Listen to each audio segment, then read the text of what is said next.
They only remembered him when he became valuable. But once, Elliot Granger was nothing more than a shadow ignored, dismissed, discarded. Not because he made mistakes, but because he dared to be himself. Elliot was the youngest of 5 children in a house that was never warm, never safe, and never enough. Their home in rural Oregon stood like a shell peeling painless, leaking pipes, and always a sense of something broken that no one cared to fix, except Elliot. He was the one patching drywall when other kids were still learning to ride bikes, the one scraping off toxic lead paint with his bare hands because that's what a man does. His father barked, a man who, in a moment of bitterness, once looked Elliot in the eyes and said the words no child should ever hear. "I never wanted you. Your mother did." Those words stuck deeper than any bruise. Elliot was different, and not just because he was gay. He didn't shout to be heard. He didn't punch walls to prove strength. He didn't follow the same self-destructive paths that his siblings did. One was swallowed by addiction. Another spent years in and out of jail.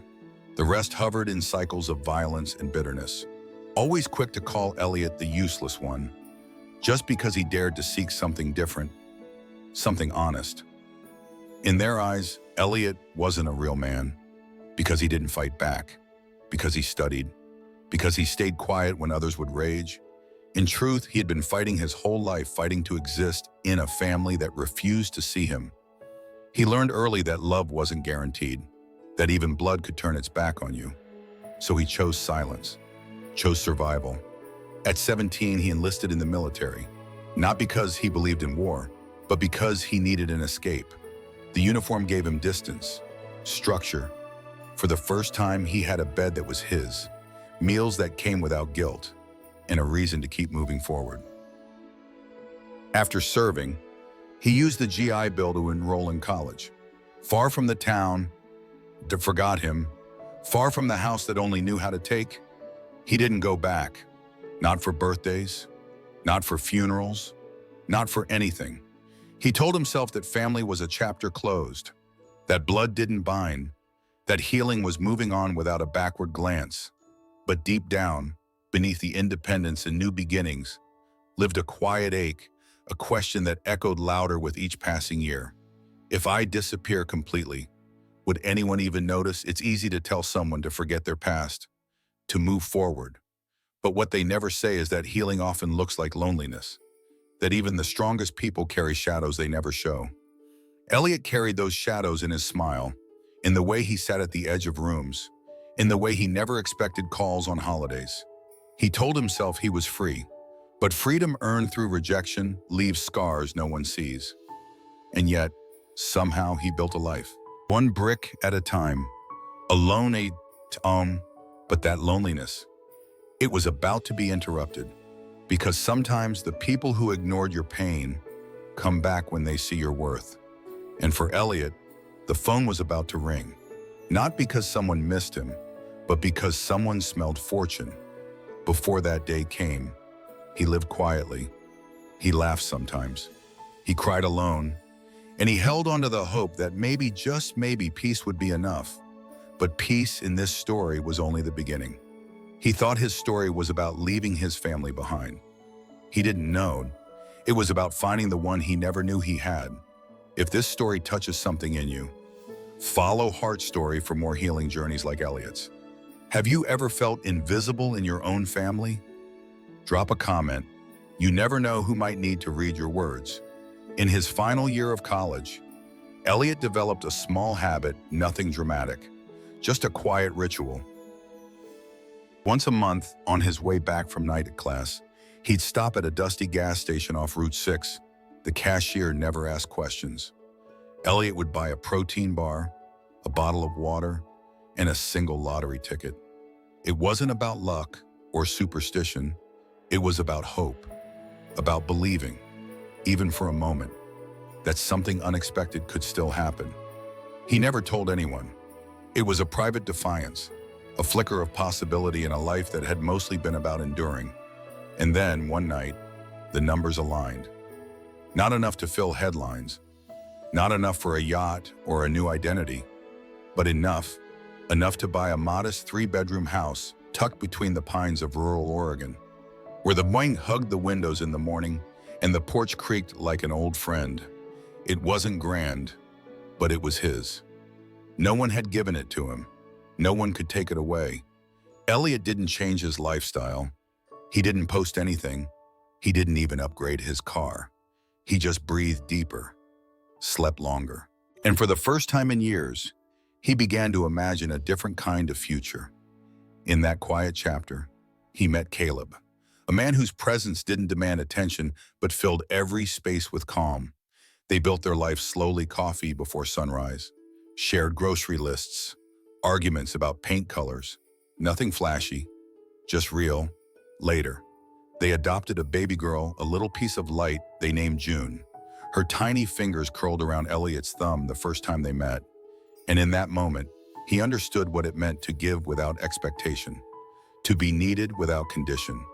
He told no one in his family, not about the house, not about Caleb, not about June. There was one exception, his eldest sister, Marianne, the only sibling who hadn't vanished entirely from his life. She called occasionally, more out of habit than affection. Her tone always lingered somewhere between bored and distracted. But Elliot answered anyway. Some part of him still clung to the thread, even when it cut. When Marianne asked to visit, she framed it as curiosity. "I want to meet my niece," she said. "That's not too much to ask, is it?" Elliot hesitated, but June was growing fast, and part of him wanted someone to witness it. He made a bed in the guest room, cleaned the kitchen twice, lit a candle in the hallway. Even though Caleb said it was too much, her arrival was casual hugs that didn't linger, compliments that sounded rehearsed. Still, Elliot tried. He showed her June's drawings, introduced her to the garden, poured wine after dinner.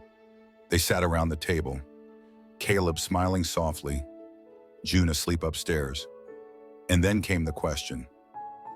"Did you take out a mortgage?" Marianne asked, her eyes sweeping the room with the kind of calculation Elliot remembered from childhood. Before he could speak, Caleb, unaware of the minefield, answered honestly, "No." Elliot used his lottery winnings to buy it outright. Silence, thick and immediate. Marianne's smile froze. Her fingers tightened around her glass, and Elliot knew, with a sinking certainty, that something had shifted. The next morning, she left early, said she had errands, didn't hug goodbye. 3 days later, the phone calls began. At first, just one from a cousin he hadn't spoken to in over a decade, then 2 more, then messages from numbers he didn't recognize. Each voice carried the same thinly veiled tone of concern wrapped around curiosity. "We heard you came into money. No one forgets their family. Right? God blesses those who share." Elliot didn't reply. He deleted the messages, blocked numbers. But deep inside, a tremor had started, one that warned of storms disguised as kin. The peace he'd built was real, but it wasn't impenetrable. And now that peace was cracking. Still, he held on to the small routines that anchored him. Making June's breakfast, walking the trails behind their home, planting lavender and thyme near the back fence. Because sometimes, when the past starts knocking, the only shield is the life you've chosen to grow. He didn't know then how quickly that knock would become a battering ram. But what he did know, what he clung to, is that love isn't something you earn with blood. It's something you protect with every quiet choice, every small act of truth. And sometimes, protecting it means preparing for those who never learned the difference between family and ownership. What began as whispers soon turned into demands. After Marianne's visit, the silence that had once filled Elliot's life was replaced by a flood of noise. Messages stacked one after another, texts with passive-aggressive concern. Voicemails dipped in faux warmth. Cousins he hadn't spoken to since adolescence suddenly remembered his birthday. An uncle emailed a blurry photo from a barbecue Elliot couldn't recall attending, with a note that read, "Family is everything, don't you think?" But beneath the sugar-coated greetings lay something sour. They had heard the truth, that the forgotten youngest had won, that the gay son, the quiet one, the boy they all pretended wasn't there, had not only survived but lived well. It stung them in a way that had nothing to do with affection. It was envy, disguised as nostalgia. The tipping point came on a rainy Thursday evening when Elliot picked up a blocked call by mistake. "You think you're better than us now," the voice snapped. It was one of his brothers, Leon, maybe, or Eric. The tone was identical either way. "You owe us. You don't get to leave. Strike gold and pretend we don't exist." Elliot hung up without answering, but the calls didn't stop. If anything, they multiplied. The messages grew bolder, harsher. They wanted a piece of the house, the land, the life he had built. And when kindness failed, they turned to threats. Emails from a lawyer came next. Not Elliot's, theirs. Thinly veiled accusations. Claims that he had benefited from emotional support and unpaid labor in his youth, that he owed reimbursement for gas money spent driving him to school, that his brother's old car was dented while giving Elliot a lift to the hospital years ago, and that the damage had never been compensated. Then came the wildest assertion of all that their mother's sacrifices raising Elliot entitled her to a portion of his current assets, retroactively, calculated with interest. It would have been laughable if it hadn't been so cruel. The first time he read the legal packet, Elliot sat in silence for hours. Not shocked, not even angry, just hollow. Caleb found him that night sitting on the edge of the tub, dry-eyed, staring at the tiled floor. He didn't ask questions. He simply sat beside him and held his hand. Over the following weeks, Elliot fought a quiet battle, one of paperwork, legal fees, and mediation meetings that felt more like interrogations. Each encounter chipped away at his strength. He found himself defending his right to exist on his own terms, in front of people who had never cared if he existed at all. He spent nearly $15,000 in legal cost money he had hoped to put toward June's education. The stress bled into everything. He barely slept. He spoke less. His smiles became rare, brittle things. Caleb tried to shield him, but some burdens can't be shared. And Elliot refused to let his husband or daughter feel the rot spreading from a past he thought he had buried. Eventually, paced them to protect what was left of their peace. Elliot made the hardest decision of all. He sold the house. The one symbol of safety, of victory. The place where June had taken her first steps, where lavender bloomed beneath the window. He sold it not because he had to, but because staying meant continuing in the war. And he was tired. They moved to a different city, a smaller home, further inland, new neighbors, new routines. He told himself it would be a fresh start, but the headlines followed. Some gossip site picked up the story, "Gay lottery winner sued by his own family." The comments were brutal.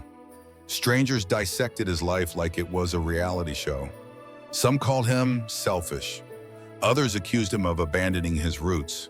Few bothered to ask what it cost to survive something like that. At work, he noticed glances, half smiles that didn't reach eyes. He wasn't just Elliot anymore. He was a cautionary tale. He tried to shake it off, for June's sake, for Caleb. But the truth hung around his shoulders like damp wool. And every time he heard his daughter laugh, he wondered if his pain would stain her future, too. One late afternoon, as the sky poured down like it wanted to wash everything clean, Elliot packed the last of their things into cardboard boxes. June was napping. Caleb was at work. The house echoed with emptiness. He stood in the hallway, hands trembling, not from fear, but exhaustion. And in that moment, a figure appeared outside the front window. An older man, soaked from the rain, holding something small and square in his hand. His eyes didn't wander. They locked straight on Elliot's face. When Elliot opened the door, the man didn't step forward. He simply said, steady and quiet, "I'm sorry to come like this, but I believed I might be your father." Sometimes what breaks us isn't cruelty, it's disbelief that the world can still surprise us, even when we've stopped expecting anything good. And just like that, the narrative shifted. Because when all the noise falls away, and the people who should have loved you choose not to, Life has a strange way of introducing someone who might. The man at the door didn't flinch under the weight of Elliot's silence. Rain clung to his coat, pooling at his feet. Yet he waited without complaint, not with entitlement, not with force, but with a quiet dignity Elliot hadn't felt from a man of his blood in his entire life. He introduced himself as Richard Langford, a retired doctor, once stationed in the very town Elliot had been born into. He spoke plainly, but with hesitation, like someone who had rehearsed every word and still feared they wouldn't land right. "I read about the lawsuits," he said, "the way they turned on you. I saw your photo in the paper and you look just like someone I once knew." That someone, he explained, was Elliot's mother, long ago, before her marriage. They had shared a brief, unspoken chapter, hidden and complicated. When she disappeared without warning, he had let go, assuming it had simply ended. Until now, he wasn't there to claim anything. No money, no role, only truth. Elliot didn't respond. Not at first. His mind raced with the absurdity, the suspicion, the ache of something he didn't dare hope for. But somewhere in the silence, something else stirred. Not recognition, not belief, just the raw, aching question. What if the following week unfolded in cautious fragments? A day test, a conversation that didn't stretch far, but sat with unexpected comfort. Caleb watched quietly from the edges, protective yet patient. June, too young to grasp what was shifting, simply clung to Elliot like always, her arms around his neck, as if reminding him that love never needed explanation. The test returned conclusive. Richard Langford was Elliot's biological father. The revelation hit not with shock, but with gravity. Elliot sat with it for days, letting it seep in without trying to define what it meant. It didn't erase the man who had raised him with resentment. It didn't undo the years of silence, abuse, and rejection. But it did something else. It cracked open a possibility that maybe his existence hadn't been a mistake after all. Richard, for his part, didn't press. He didn't demand to be called Dad. He didn't attempt to rewrite history. What he offered was simpler presence, a man who showed up, not out of obligation, but choice by anyone. They met for coffee in quiet places, walked slowly through public parks, talked about books, medicine, childhood recipes. No grand declarations, just moments, honest and undemanding. In one of those walks, Richard said something that stayed with Elliot. "I'm not here to fix what others broke. I just don't want to be another man who knew he had a son and chose to stay gone." Elliot didn't respond. He didn't need to. Healing wasn't a light switch. It didn't come with closure or final acts. It came with repetition, gentle, steady, real. For a man whose childhood was filled with slammed doors and cold shoulders, the simple presence of someone who listened without judgment was more profound than forgiveness. One morning, Richard brought him to the coast. The ocean stretched out in grayscale. The wind was sharp. Seagulls screamed above like restless memories. They stood outside a modest, weather-worn house perched above the cliffs. "This place has been mine for years," Richard said, "but it never felt like home. I think that's because it was waiting for you."